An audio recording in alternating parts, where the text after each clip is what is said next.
Welcome, everyone, to another deep dive. Today, we're looking closely at a really significant passage, 2 Thessalonians chapter 2. That's right. And our aim is to unpack its warnings, especially about future events and, well, deception, which seems pretty central here. It really does. And the text immediately addresses a concern the Thessalonians had, didn't it? Something about the day of the Lord. Exactly. They were apparently worried, maybe even told by some, that this big event had already happened. So the first instruction is, don't panic. Don't be easily unsettled or alarmed. That's pretty clear. Yeah, very direct. Don't let anyone deceive you, whether it's through some prophecy, a report, or even a fake letter claiming to be from us, the apostles. Okay, so step one, stay calm, don't buy into false claims. But then it gives reasons why that day hasn't come. Precisely. It lays out prerequisites. It says that day will not come until two specific things happen first. Right, and the first one is? The first is the rebellion occurs. Some kind of major falling away or revolt. Okay, the rebellion. Yeah. And the second thing that has to happen. The second is that the man of lawlessness is revealed. Ah, this figure, the man of lawlessness. The text gives some description of him, right? What he's like. It certainly does. He's defined by opposition. He will oppose and will exalt himself over everything that is called God or is worshipped. It's extreme arrogance. And he takes a very specific action, too. A very specific blasphemous action. According to the text, he sets himself up in God's temple, proclaiming himself to be God. Wow. Sitting in the temple itself. That's the image given, a direct usurpation. And Paul, or whoever wrote this, reminds them, hey, we told you about this when we were with you. So this wasn't totally new info for them. Now, there's also mention of something or someone holding him back. Yes, that's a fascinating part. It says, you know what is holding him back now, so the original audience might have known more specifics than we do. And there's the one who now holds it back. And this restrainer needs to be, what, taken out of the way? Correct. Until he's taken out of the way.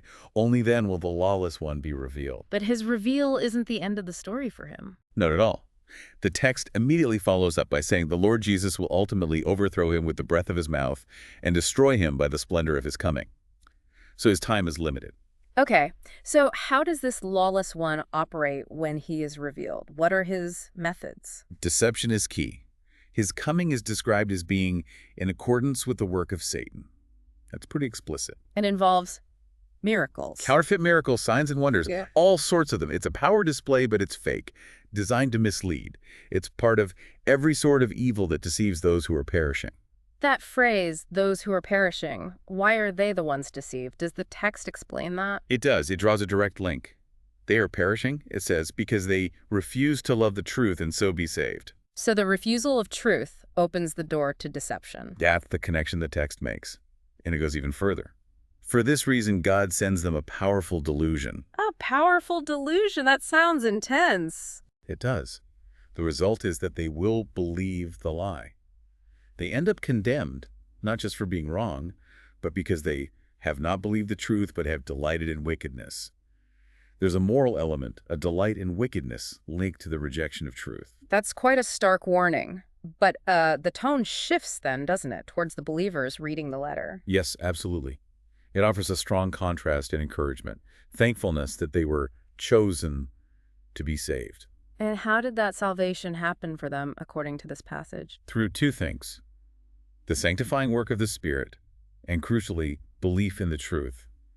There it is again, belief in the truth as the pathway to salvation, contrasting with the rejection of truth that leads to delusion. So the call was through the gospel, aiming for them to share in glory. Exactly. It's a much more hopeful outlook for the recipients. Given all this talk of deception and future turmoil, what's the final instruction for them? It boils down to stability and faithfulness. So then, brothers and sisters, stand firm and hold fast to the teachings we passed on to you, whether by word of mouth or by letter. Hold on to what you were taught. That's the anchor. That's the core message. Ground yourself in the truth you received.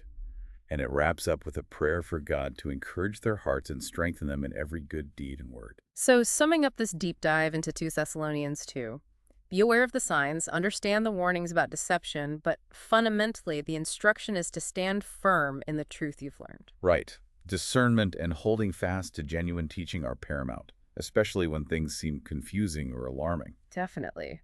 And it leaves us, and you listening, with something really potent to think about, drawn right from the text. Hmm. In a world that this passage warns could be filled with counterfeit signs and even powerful delusion, what does it practically mean for you to cultivate a genuine love of the truth? Something to really reflect on.